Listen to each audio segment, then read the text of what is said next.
Bible together enough to understand that the Lord that David was talking about in Psalm 110 is actually the Messiah. But then he turns a corner after having been quizzed. He says, now let me tell you what I really think about some things. And he starts, Jesus just starts going in on people. I mean, have you read your Bible? Matthew 23.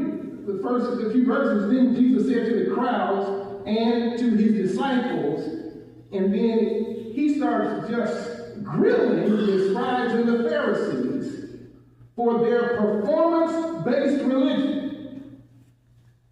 He goes through 8 different woes that he pronounces upon them because they want to look good. They want to sort of separate themselves from the crowd by their religious practices.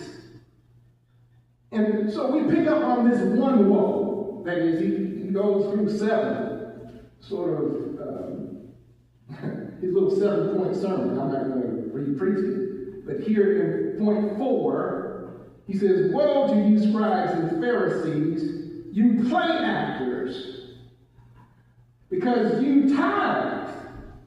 Ain't nothing wrong with this. You tithe off of mint and dill and cumin, but you have neglected the weightier matters, the things that matter most.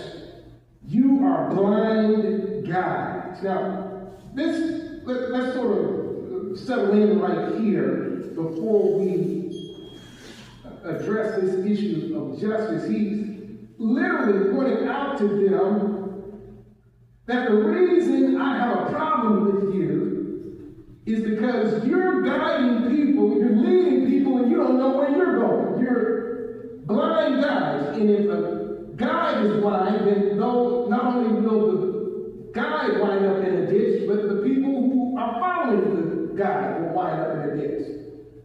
You're blind guides. They know how to strain out gnats while you swallow camels. You know how to be punctilious with things that actually matter. You really shouldn't swallow gnats. But